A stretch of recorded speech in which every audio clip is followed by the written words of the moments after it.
guys, so I'm back with my January reading wrap up. I'm filming in my bedroom today, so it's a bit of a different setup, but I hope it's alright and that the lighting's better than normal. I'm fingers crossed, even though it's grey and horrible outside. I read 7 books in January, 5 normal books and 2 on my Kindle. I'm really pleased with it. It's been a good start to reading in 2020. It's pretty much all I've done because January is such a cold and wet and miserable month that all I want to do is sit under a blanket and read. And that's basically all I have been doing. I'm going to do my Kindle books first and try not to make this too long. Right, so the first, try not to get glare on this as well, the first Kindle book I read is Ordinary People by Diana Evans. I've been meaning to read this for a while, but it's just something that I've never got round to.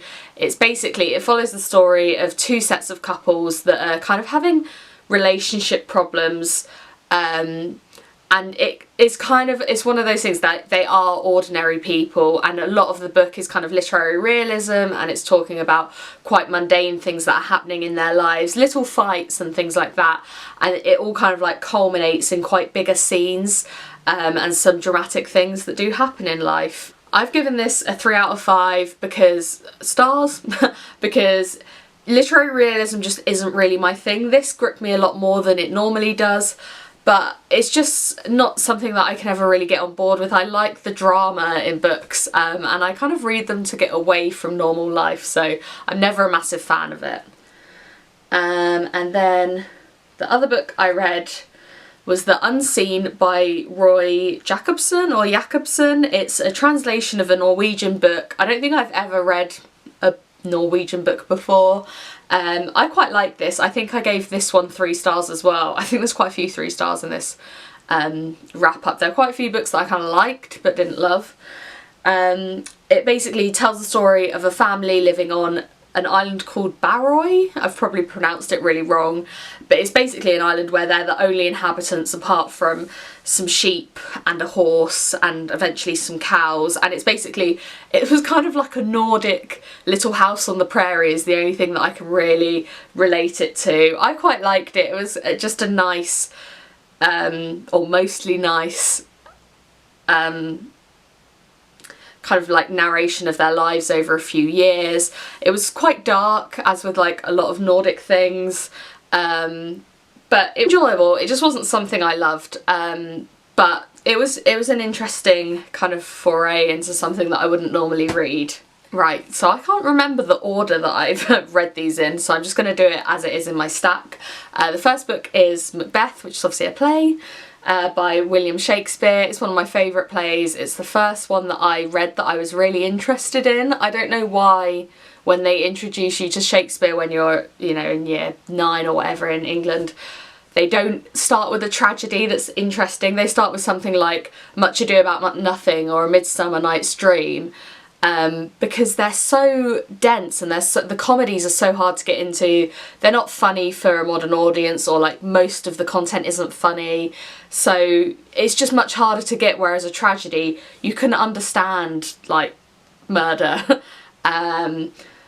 Yeah, this was what I did for my GCSE at school. I did it again at uni, and then I've read it now a few years later and I really loved it. I gave it 5 stars. Yeah, it's one of my favourite plays, and I just love the 3 witches in it. So if you don't know the story of Macbeth, he's basically kind of like a lord. He sees 3 witches that are all like hubble bubble, toil and trouble. They basically say that he's going to be king, but his children won't, and his friends' children, or like kind of like comrades' children, will. So him and his wife then set about killing the actual king so that he can. He's not a weak character, but he's very easily persuaded by his wife, who's a lot more malicious and, not saying heartless, but a lot more prone to murder than he is. And yeah, it all goes wildly downhill. So I really enjoyed it. Next is The Good Father by Noah Hawley. I'm really sorry if this glares because it's a library book, so it's got the kind of like sleeve on it. This kind of surprised me. I really hate the cover. It's part of a like book club group that I'm in that I read it, and it's not something that I would necessarily pick out myself, but I gave this 3 or 4 stars, I can't remember which, and it's basically a story about it's told by a man whose son assassinates a prime, like, presidential candidate, and he doesn't believe that his son has done it, despite the fact that there's video evidence and his son had, like, gunshot residue and witnesses said it was him, like, etc. Like, all the evidence points towards it. But the dad is so convinced that the son hasn't done it, and he really struggles to, like, come to grips with it, come to terms with it. In the book, he basically, like, hires loads of people to try and look into it, to try and prove that it was somebody else. He goes and sees his son, and his son isn't saying he's innocent either. And the dad's questioning, like, why won't you tell the truth and say you're innocent? And it's kind of like his kind of descent, not into madness, but into just delusion, where he can't and won't believe it because it's his child. It's really interesting. It has, like, lots of little snippets about past assassinations, so of, like, JFK and things like that, because the dad is researching them to try and find this insight into, like, who could have done it, or why, if it could be his son, why his son would ever do something like that. And you get points of view from the son as well, kind of, like, leading up to this incident. Yeah, it was very interesting. Then we have The Sky is Everywhere by Jandy Nelson. This has been sat on my shelf for so long. I really like the fact that so it has, like, kind of, it has little poems in it at the start of every chapter. I really like things like that, where they play about with font, or there's letters or emails or poems or anything like that in a book.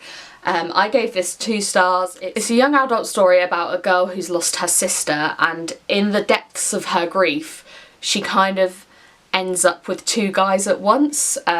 It's kind of, like, more verging on teenage than young adult, that you question the girl's decisions quite a lot, but you're constantly reminded in the book that she's grieving and nothing really makes sense at this point because her sister's died. I think I gave it 2 stars because it just wasn't something that was for me. I found I really expected to be upset by the book and to find it sad, but I just didn't. There just wasn't that emotional connection for me. I don't know if it was me or the book, but it just didn't happen. So, and I just didn't really find any of the characters very likeable. Right, this feels like it's gone on forever. Next is Things in Jars by Jess Kidd. This was sent to me to talk about on Instagram, but not on here, and it's something that I really did not get on very well with. Again, I think I gave it 2 or 3 stars. It was interesting and it was well written, but the story just didn't do it for me. The author really focuses on making everything very sensory, so all of the scenes, you know how they smell, you know exactly how they look, you know the kind of atmosphere, and she's very good at writing like that. It's about a female detective living in Victorian times who investigates the case of a missing child, which from the offset sounds like I would love it. But this lady detective falls in love with a ghost that she can see, and the ghost is wearing, like, bloomers and a top hat, and she finds him really fit. He's covered in tattoos, and she kind of, like, really fancies this ghost. But you know that it's not going to go anywhere, so it's a love story that I couldn't get invested in.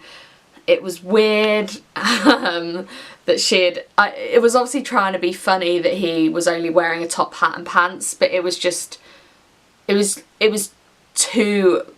like trying too hard to be funny. It felt like that would be funny in a kid's book, but in an adult's book it just wasn't. And it was all about this kind of, like, the girl that was missing was this mermaid girl with little teeth like fishes, and I don't know, it was just too weird for me, and too kind of hopeless in the love story. I just didn't get invested in it, and that was like half the plot, so yeah. But I know loads of people that really enjoyed it, so it just wasn't for me. And then this was probably my favourite book all month, so if you haven't heard of it, My Favourite Murder is a podcast about true crime, hosted by 2 women from LA called Georgia Hardstark and Karen Kilgariff even. I listen to it when I'm doing chores, when I'm cooking dinner, when I'm walking places. I love it. It's really interesting, and they're both really funny. And their kind of, like, slogan is stay sexy and don't get murdered. That's what they say at the end of every episode. They're like, goodbye and stay sexy and don't get murdered. It's a memoir, so it's it's told in alternate chapters about Karen and George's lives leading up to when they made the podcast and when they wrote the book. And it's really, really interesting. They've both struggled a lot with like issues in their family, with grief, with addiction, with mental health issues, and it's just the memoir. I thought my kind of like the best bit about it for me was the fact that their voices came across really well. They're very, very funny when you're listening to them, and when I was reading this I could kind of like hear it as though they were saying it. Yeah, I really loved this and I gave it 5 stars. So if you're a fan of the podcast, I would really recommend this. It doesn't like spoiler anything, it doesn't delve into murder at all or true crime really. It delves into their lives in a really kind of astute way. Yeah, I really, really loved this. Right, so that's the end. I'm really sorry if this seems disjointed. My camera has cut out about 20 times. It's cut out like 3 times whilst I've been trying to film this final goodbye section. So yeah, I hope it's not too disjointed or jerky. I really enjoyed filming this. Let me know what you read in January and I'll see you guys again soon. Bye!